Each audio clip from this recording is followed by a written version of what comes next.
Como melhorar o seu inglês em 12 semanas? Olá, eu sou a Carol Duarte e eu estou fazendo esse desafio de 12 semanas baseado no livro The 12-Week Year, que é um livro que ele ensina por que não vale a pena fazer planejamentos anuais, e mesmo se você fizer anuais e dividir, né, a cada 3 meses para poder medir o seu progresso, porque o ideal é esse período de 12 semanas.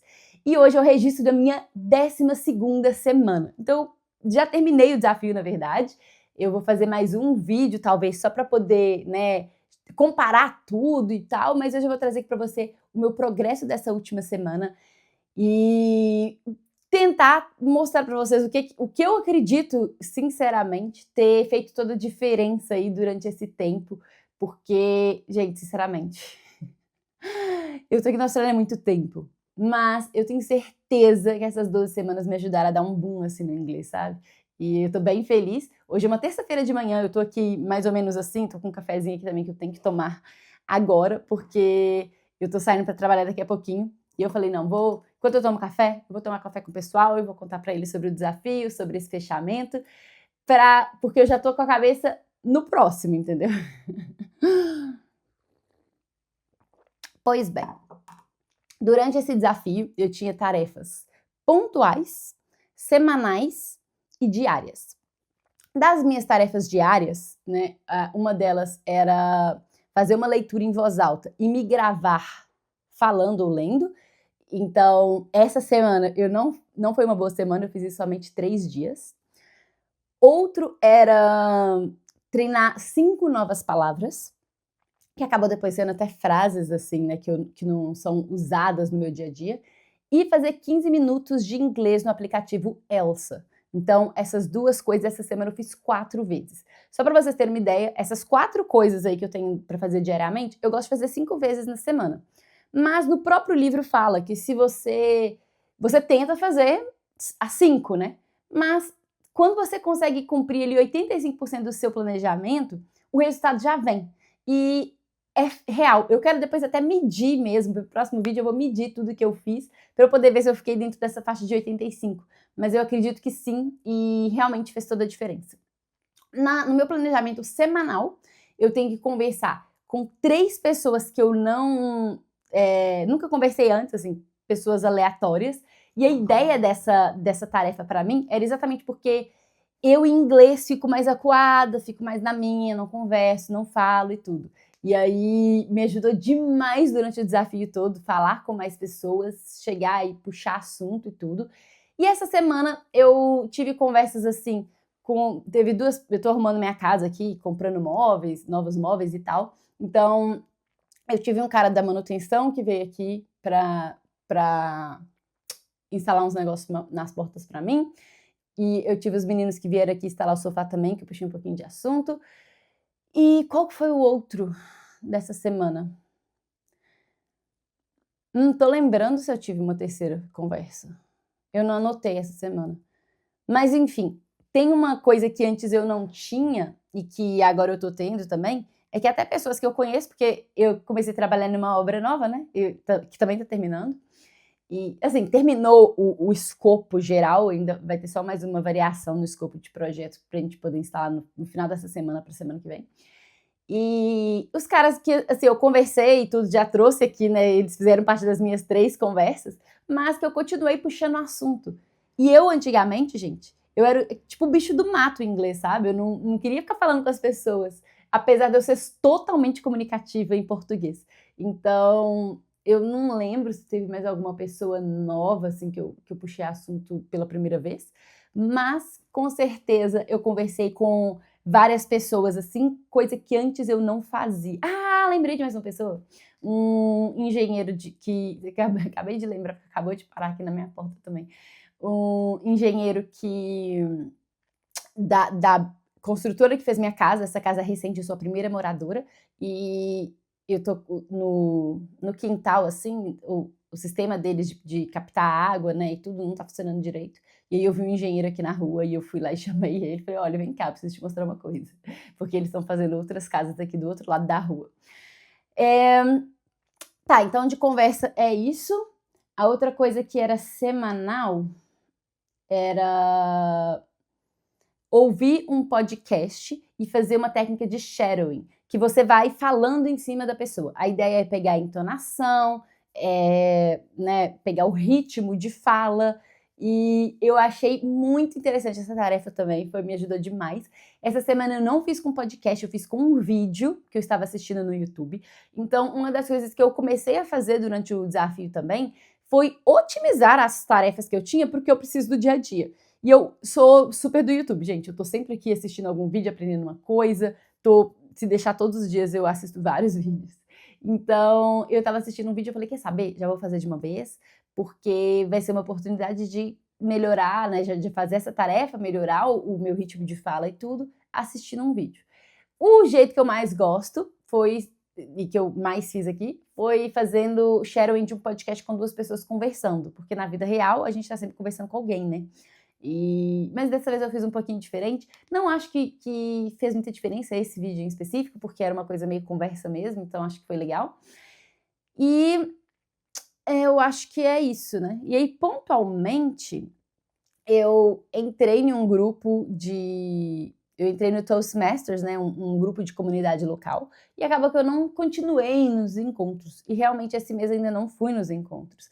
Eu estou tentando entender se isso vai encaixar na minha rotina. Foi muito legal ter entrado, foi muito bom ter participado dessas sessões, e com certeza é algo que está no meu radar, e se você nunca viu, tem um vídeo também aqui dentro da playlist desse desafio de inglês, que só explica isso, que fala muito bem, assim, com muito detalhe sobre como é que foi essa jornada, porque eu acredito que é uma das coisas que pode ajudar demais a melhorar a confiança, a fala e tudo, né? Porque o objetivo deles é exatamente esse. Ainda não sei se vai encaixar na minha rotina, porque eu estou com a mentoria aberta, então eu estou ajudando pessoas que também querem trabalhar na área a entrar em suas carreiras aqui na Austrália. E aí eu tenho o meu emprego na minha própria área, a minha empresa que eu estou estruturando, ela bem estruturada agora, e também tenho as redes sociais, o YouTube, o Instagram. Então, tem tanta coisa acontecendo que eu, né, não consegui assim, encaixar esses outros encontros.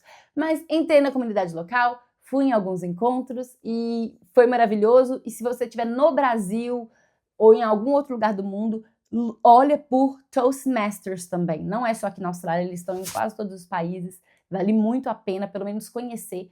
Se eu não me engano, se for assim em todos os países, você pode ir em 3 sessões gratuitas, sem ter que entrar no pacote deles. E eu acho que vale o teste. E a outra coisa pontual foi fazer o meu check-up de pronúncia e o meu check-up do meu sotaque. Então, eu fiz isso no inicinho do desafio e eu vou fazer de novo agora essa semana para eu poder fazer esse vídeo geral, trazendo aí o que mudou do início para o final. E foi muito legal, a Evelyn avaliou muito bem a minha pronúncia, assim, erros comuns, e eu utilizei muito deles para poder melhorar o meu inglês. E eu, de verdade, acho que isso é uma das coisas que mais fazem diferença quando você já tem um inglês comunicável, quando você já consegue falar, porque quando você ajusta a sua pronúncia, as frases ficam mais fluidas, né? Uma palavra se encaixa com a outra. E automaticamente melhora o nosso listening, porque você consegue entender quando a pessoa tá lá, você entende o que tá conectando com o que, sabe? Eu não sei explicar, tem que estudar a pronúncia mesmo, para você ver como é que funciona. E eu fiz também um check-up do meu accent, né, com uma professora australiana. E, assim, é um pouco mais difícil essa questão de sotaque. Eu não tenho pretensão de perder o meu sotaque, eu só queria ficar com o sotaque mais neutro do país. Também não tenho vontade de ter aquele sotaque australiano, tipo, oh no, sei lá, não sei nem como é que fala. Não tem pretensão alguma de ficar com o sotaque deles, mas eu queria ficar com o sotaque neutro australiano, entendeu? Sem nada forte e ao mesmo tempo que as pessoas não detectassem de cara que eu era brasileira. Então, essa é porque quando as pessoas detectam fácil, geralmente é porque você tá errando muito também em pronúncia, quando você tá com uma pronúncia com o sotaque muito forte. E aí, o sotaque muito forte significa que você não tá usando a pronúncia certa, senão ele não ficaria muito forte, né? E aí, uma coisa que não estava dentro do meu planejamento que eu acabei fazendo, foram algumas aulas para poder melhorar aí essas pronúncias. Então, era para fazer 4 aulas, mas acabou que a última, a professora teve que desmarcar. Então, eu fiz 3 aulas, uma focada no TH, outra focada no som de E e I, para poder diferenciar esses 2 sons.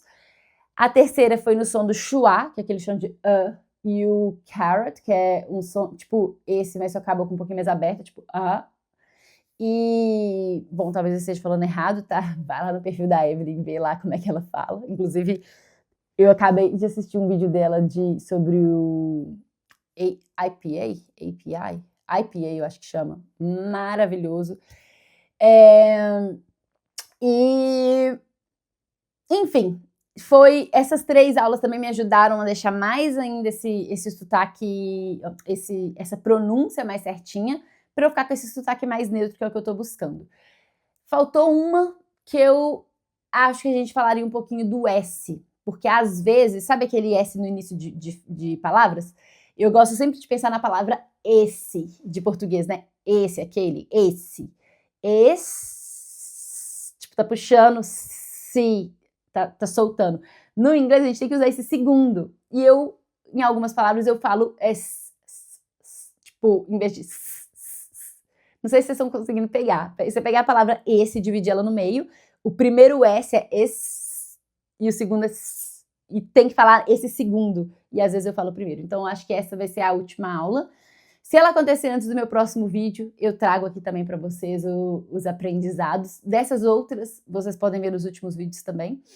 E essa semana... como é que foi? Eu já trouxe da outra semana? Já trouxe. Então, os 3 últimos vídeos têm aí os meus melhores aprendizados das 3 últimas aulas. Bom, dentro do meu aplicativo temos novidade dessa vez.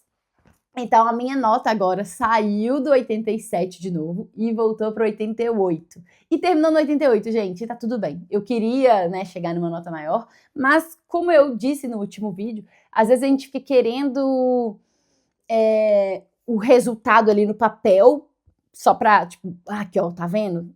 Cheguei lá. Mas eu tô vendo esse resultado na vida real. Eu tô vendo o quanto que tá me ajudando a sentir confiante, a conversar com as pessoas, a ser entendida, a entender e a me soltar. E eu acho que o principal de tudo é eu ser mais eu mesma quando eu estou falando em inglês. E eu tenho me sentido muito mais confortável. Foram só 12 semanas. E quando a gente pensa nisso, você vê que não é muito assim, né? E eu realmente acho que tá valendo, né? Valeu muito a pena. Vou fazer um outro desafio, ainda tô, né, estruturando assim exatamente o que eu quero fazer, mas eu acredito que vai ser um pouquinho mais ligado à carreira aqui na Austrália, porque eu comecei meu trabalho tem 1 mês e pouquinho, e geralmente o período de experiência são de 3 meses, então 12 semanas daria bem certinho. E apesar de eu não ter começado no início, o meu período de experiência é de 6 meses. Então, se eu ainda pegar 3 meses, eu vou ter bastante tempo para poder crescer muito na minha carreira, entregar muito resultado e aí mostrar, né, para o meu chefe que eu mereço continuar na empresa, digamos assim. E dentro disso, de crescer na empresa, eu acredito que eu vou trazer também esse inglês mais técnico. Então vai ser 100% voltado para inglês técnico. Uma das coisas que foi maravilhoso nesse desafio e que tem ligação com esse próximo é que eu mostrei para vocês, né, que no Elsa, quando você faz a sua inscrição, você coloca os seus objetivos. E aí eu coloquei 3 coisas, tá? Mas se eu voltasse atrás, eu teria colocado somente o inglês profissional na minha área, que é engenharia civil. Eu, essa semana, terminei todas as lições que tinham para... como é que fala? De vocabulário de engenharia civil. E, gente, vocês não têm noção do quanto que isso me ajudou. E uma coisa que eu fui fazendo era, às vezes, pegando coisas que estavam acontecendo na minha empresa e trazendo nas frases, nas conversas, né? E o que fez com que a conversa ficasse um pouco mais fluida e, ao mesmo tempo, que eu fosse incorporando palavras e frases e tudo que eles iam me trazendo. Ainda sinto que tem muito a melhorar. É como se existissem frases... Eu acho que eu comentei disso aqui também, não lembro se foi no último vídeo, mas assim, tem frases que eu poderia usar poucas palavras e falar de forma bem eficiente e que eu ainda dou um pouco de voltinha e uso palavras mais fracas. Então, essa é uma das coisas que eu quero muito melhorar e que eu acredito que eu vou começar nesse próximo desafio também. Eu espero que você esteja fazendo, e se você ainda não está fazendo seu desafio, comece. Tem a playlist inteira aqui no canal. Você consegue, né, começar lá do primeiro vídeo. Você não precisa ter o mesmo objetivo que eu. Talvez o seu inglês esteja mais básico, intermediário. E você pode sim entender o que seria o ideal para o inglês que você está hoje, o que seriam as coisas que mais iriam te ajudar e se inspirar em várias das coisas que eu fiz e que funcionou para mim. Eu vou deixar esse link aqui, esse vídeo aqui para você que quer o inglês para trabalhar na área. Eu espero que você deixe o seu joinha aí e que se inscreva no canal.